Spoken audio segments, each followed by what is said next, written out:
Very nice to be here, and let's start today's discussion.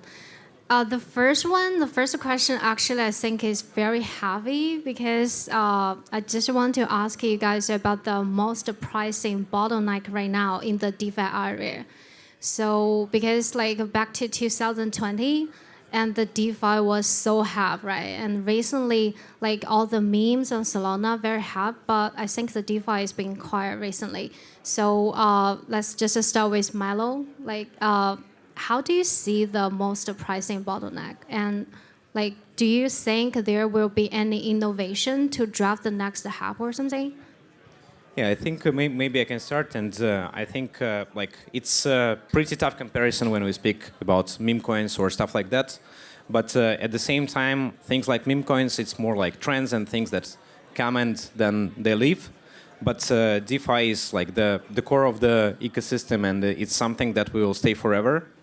And in terms of scaling the ecosystems and building robust ecosystem, you cannot build the ecosystem without DeFi. Because even like if we speak about meme coins, you need the infrastructure to trade, you need the infrastructure to get leverage, whatever. And at the same time, like we all expect that regulations will start changing and institutional capital will start coming into the ecosystem, and institutions will not trade meme coins. Institutions will come for DeFi, and they will come for the infrastructure to build new products on top of existing stack, or they will bring new pieces of infrastructure for finance mostly. So yeah, I think like my take here is that it's the most sustainable and the most needed part for every ecosystem, and it's something that will stay forever. Yeah, go ahead. Yeah. So from my point of view, I think one of the most critical bottlenecks in DeFi scaling is actually liquidity fragmentation. In this cycle, we have seen the proliferation of our layer 2 solutions in the market. If you just take a look at L2Bit, we're talking about 70 or 80 layer 2 solutions in the market, and more is coming. But a lot of them don't reflect strong organic activity, and their on-chain data is also pretty bad. Honestly, a lot of the wallets and transactions are just purely farming airdrops. So the reality is that the liquidity is increasingly scattered across the ecosystem. And having said that, I think on-chain liquidity issue is not just an on-chain issue. I think it's also heavily influenced by the macro conditions, like you mentioned. Looking back into the DeFi summer that we had in the last cycle, where we had zero interest rate, ample liquidity, thanks to the monetary easing. Today's landscape is entirely different. We are having a high interest rate. Like just look at the fact that we're getting like a 4% risk-free rate from the U.S. Treasuries, and then we are having like a risk-off sentiment that's naturally restricting capital flowing into crypto and DeFi. So when we talk about scaling DeFi, I think it's not just about solving technical blockchain scalability. I think it's also about solving liquidity inefficiencies both within crypto and at the macro level. I think a lot of us are also tired or even sick of the TVL games, because a lot of the TVL that we see in the market is actually kind of fake. Not in the sense that the data is not real, but in the sense that the TVL, the liquidity, does not induce value creation. It's not being swapped. It's not being borrowed. So it's just basically sitting there without creating any meaningful on-chain transactions. So I think the real challenge is really to ensure that liquidity is not just present, but more importantly, or efficiently utilized. So I think that's my key takeaway. That makes sense. Yeah. So, I mean, we all know that for this cycle, right? The entire industry is evolving so fast. Even within the same cycle, I believe we already sort of experienced multiple mini cycles already. And I think in this cycle, right, we already had some innovations around DeFi. Actually, for the past 2 years, it's been around restaking on Ethereum, and also BTC's Eigen, and also sort of this EtherFi doing the LRT, and on top of that, we also have Pendle, right? Put multiple leverage on this kind of point farming system. Yeah, that definitely already had a lot of hype last year. And but as we know, right, for this cycle, users are becoming like more and more mature. People can quickly like sort of learn all these kind of rules set by these kind of new innovations. So that's why after that we can see that a lot of users move to like sort of pump fund, all this meme coin trading, right? So then a bunch of these infrastructures, I mean tools around this meme trading become popular. For example, on Solana side is originally have Radium, right? But now I believe it's Jupiter and Meteora, all the new ones, around like that kind of like meme coin trading, and including a bunch of bots like GemGen is like sort of the other ones. I just feel like if we're talking about this DeFi protocol, in the end, it's really about the demands and first about the innovations, whether we can find some new ways, either to bring like sort of the real world assets to the space, or there are some new traders in the space, and on top of that, whether we can have some new innovations on the applications. Like, for example, after this meme coin, right, what kind of new asset we can do trading, or basically we can have better capital efficiency. And on top of that, okay, what are the new tools we can improve the user experience? For example, probably it's AI crypto. We can leverage AI agent to do a lot of this trading without like these manual interactions. But in the end, right, it's really about the new demand. So what kind of like the new DeFi applications or like sort of new use cases we can have, and what are the new demands from the users? Yeah. Mike, please. Yeah, I mean, I think framing it around narratives is still talking about crypto in the sense of just a giant decentralized casino. Like, what's the hype cycle? What's the particular thing that gets people to buy, and speculate on one token or another? And I think narratives in that sense are just not that important in the long run. In the long run, what actually matters is real utility. Real customers, users that are using products for things they couldn't get outside of the crypto space, and willing to pay money for it. Right now, I mean, the cliche is, right, the only two applications of crypto are gambling and stablecoins. So what we need is more applications, more real use cases, and then the narratives start to matter a lot less. I would probably add a couple things on the scaling part, because I think that it's very important to be permissionless. And right now with the models like Morpho, for example, where you have curated markets, or previously when Uniswap was launched and it was fully permissionless, it makes a lot of sense for innovation, because like it helps to bootstrap whatever you want with the existing tech stack, and it brings like new use cases, it brings new users end of the day, and later like it creates fragmentation, of course, but later it consolidates into specific products that are more suitable for most of the users. And it's very important to bring more permissionless models and more curated models to the ecosystem. Awesome. I think for the next question, we'll start from Mike. So I have heard that like EtherFi is working on the PayFi side as well. Just want to like understand a little bit more about like what's your scaling plan on the EEs, and also like what will be the biggest achievements that EtherFi wants to achieve in the next, like maybe the next year? Yeah, so for us, EtherFi started with our first product called EtherFi Stake, which allows you to stake and restake your ETH. Since then, we've added a number of other products to our suite, including BTC staking, USD restaking, and then our liquid vaults, which allow you to actually deploy and invest your crypto in DeFi. So what this really is building towards is creating a crypto native bank alternative. Like, that's really what EtherFi is going to be in the long run. You can think of it as a crypto native neobank. And what that's going to look like is just a single app that allows you to stake whatever crypto assets you want, to deploy them into DeFi, and then to spend them in real life using a credit card and a non-custodial wallet. So that's like our long-term vision and what we're building towards over the next 6 to 12 months.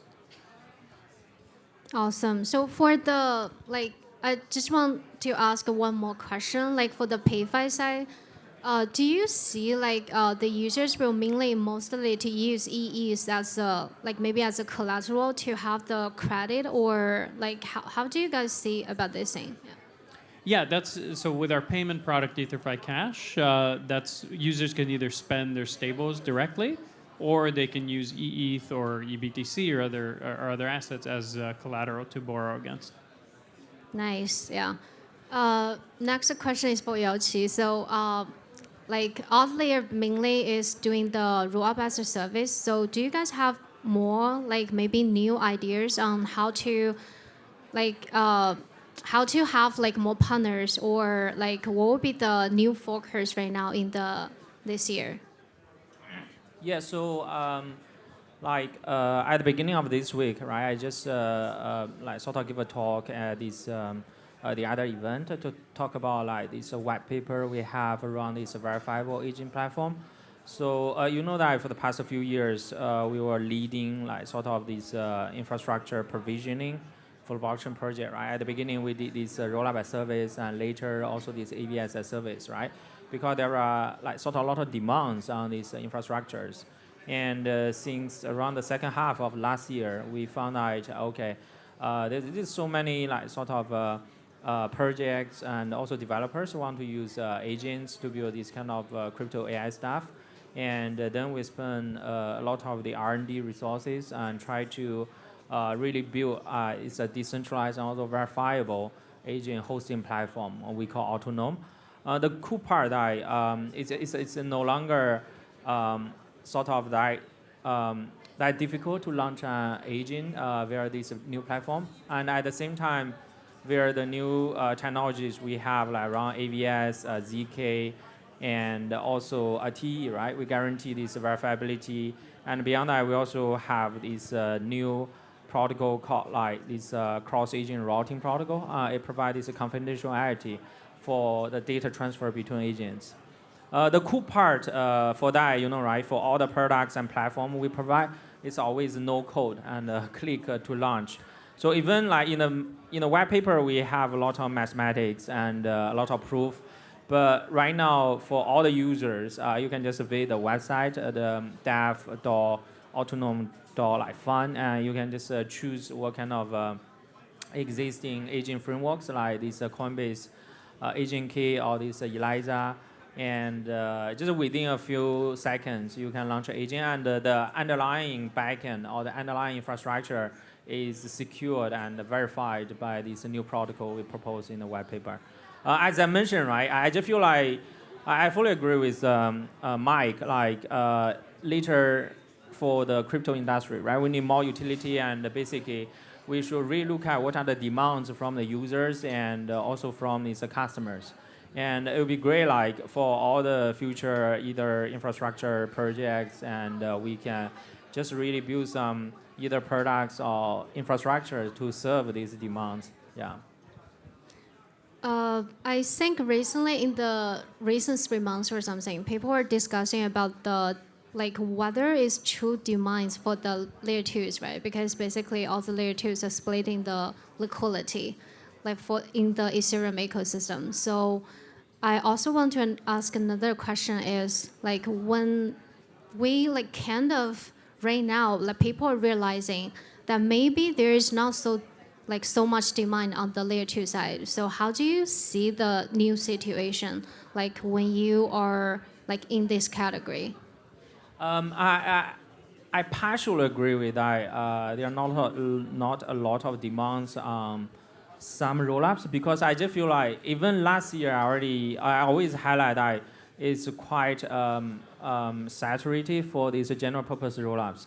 So if it's just general purpose, right, in the space, I believe we probably just need like sort of 2 or 3 rollups. Right now it's basically the same, right? People use Base and probably Arbitrum. For the other rollups, people barely do any interactions, even for the OP mainnet.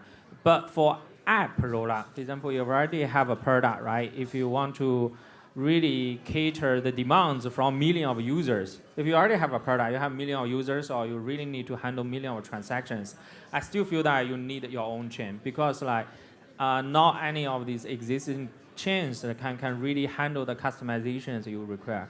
Like for example, we work with some exchanges. So they want to have KYC, they want to have a rollback on these kind of underlying chains, right? They want to have. So in that case, right, I still feel like this application rollup is a good direction. But first, you need to really have a very popular product, which requires like sort of a lot of high TPS and very cheap fees together with customization. But beyond that, I just feel like yeah, it's quite tough for the general purpose rollup right now because like most of the utilities for this kind of rollup are quite similar to all the different, not just rollup, all the L1s. Yeah. So for the, sorry, one more question for you. So for the AI applications right now, I know AI is very on hype recently, but most of the data for the AI application actually they're off chain. So do you think if they are really on hype and also that they have so many users, do they have the need to build the chain by themselves, or they can just build with their ecosystem already? So far as I can see, right, for agents, like crypto AI is a very big topic. There's AI data, for sort of this sourcing and then training, inference. But right now, most of the crypto AI stuff is around agents. And if we are talking about agents, so far I don't think we really need a chains or rollups really for the different agents, as you mentioned, right? Because most of the stuff are still quite centralized. But at the same time, we need to make sure we have some verifiability for it. For example, if we are using an agent, right, it's a real agent, it's not human. That's why a lot of people have the doubts whether AIXBT is run by a bunch of human behind the scene, manually reply, right? So we need to make sure, okay, it's the real product we are using. So in that case, even it's not a chain, but we need some sort of this decentralized layer to do the verifiability and confidentiality and also cross-agent routing. Yeah, that's why sort of we want to build this stuff. But at the same time, we need to make it transparent. In the end, users don't want to know the details of infrastructure, but they just want to click launch and use it. Yeah. Makes sense. Next question is for Jeff. So I think especially this year, most of the users, especially when the Web2 users, they are coming into the Web3 and they are not going to the CX, right? Register and also do the KYC. They will just buy the token and withdraw to the chain and then buy all the the altcoins on chain. So how do you see the question how do CX will be basically how do you guys want to improve when most of the liquidity right now is on chain? I think you're also asking about whether DEX and SEX are they truly competitive, and I think from my point of view, DEX and SEX are not entirely competitive, and in some sense they are actually complementary. First of all, I think it's actually a pretty interesting question for us as a centralized exchange to be in a part of a DeFi discussion. But from my point of view, I think actually Connex, or generally speaking, a centralized exchange actually functions as a multi-chain finance platform or a liquidity hub in quite many ways. First of all, for example, we support a huge number of blockchain ecosystems, which are probably more than many other multi-chain DeFi protocols. And then I think a lot of users actually prefer using SEX for cross-chain asset transfer. Let's take USDT, for example, at Connex. Users basically can deposit and withdraw in multiple chains. I think that provides some kind of a faster, cost-efficient, and more reliable way for users in terms of cross-asset or cross-chain asset transfer, as compared to decentralized or bridging solutions, which sometimes could be slow, costly, and prone to exploits. And I think secondly, when it comes to on-chain trading, which a lot of users might be interested, I think when we look at some emerging ecosystem that we have in this cycle, for example, Runes of BTC or KRC20 of Casper, I think a lot of them actually are still having pretty high entry barriers for everyday users. Typically speaking, interacting with this kind of ecosystem or tokens require the setup of specific wallets or certain technical knowledge, which our retail users might find it pretty challenging. And that's where Connects or other centralized exchanges come in. For example, we have been supporting our pretty new token standards to enhance the liquidity of these niche yet emerging ecosystems. Let's take KLC20 for example. I think Connects emerged as a KLC20 hub back in September, October last year, soon after the protocol's launch.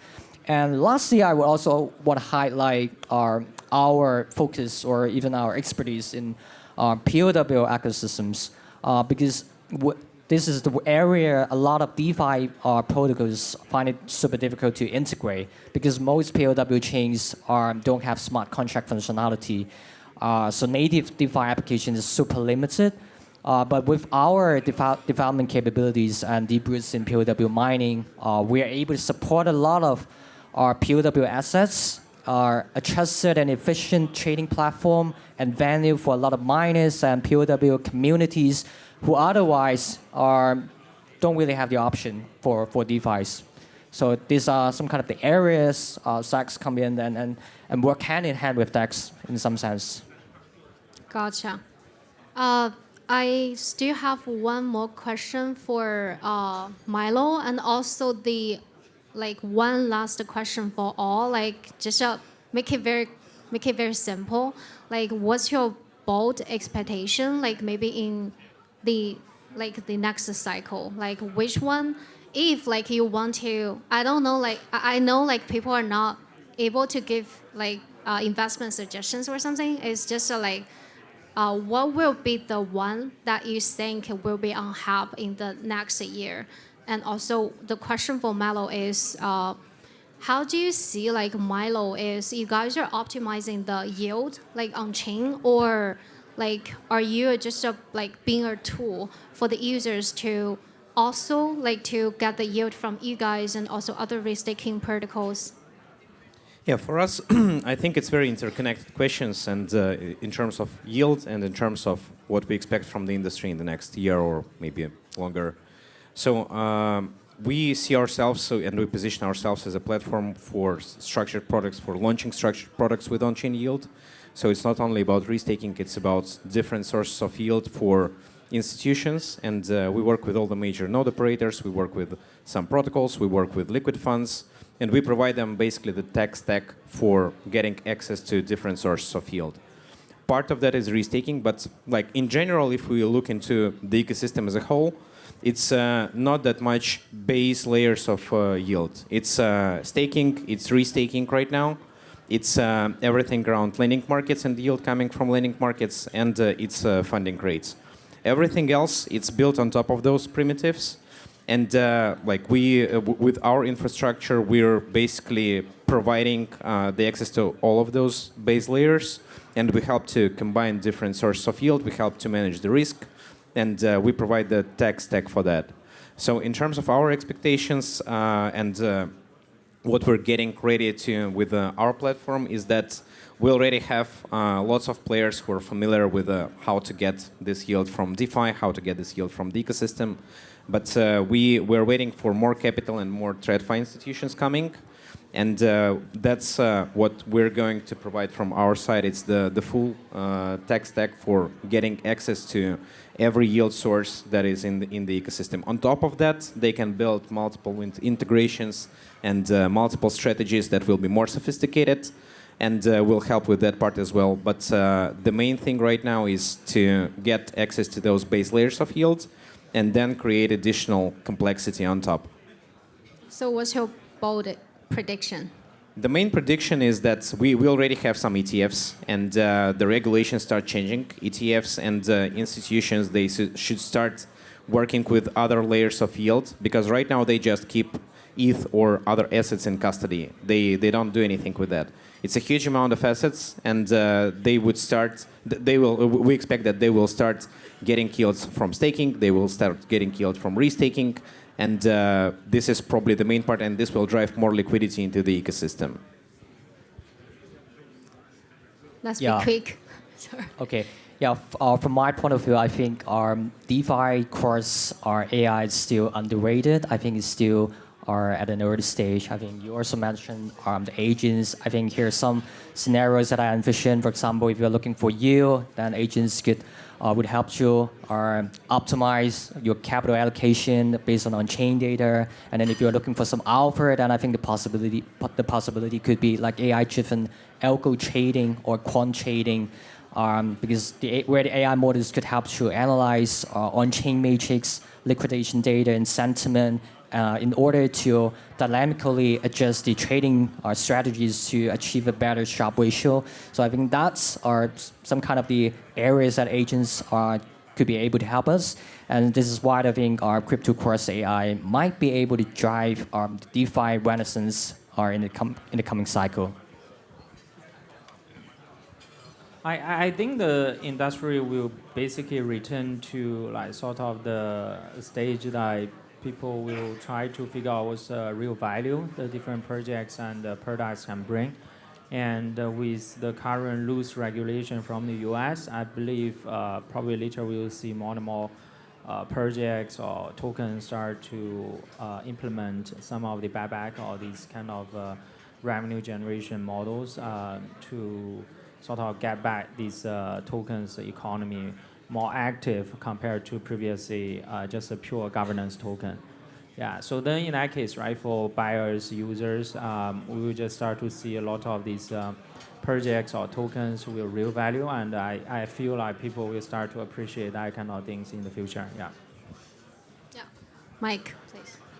My bold prediction is that by the end of 2025, we're going to see at least 10 companies built on Ethereum that have hundreds of millions of dollars in revenue, companies that are large enough to be traded on public exchanges.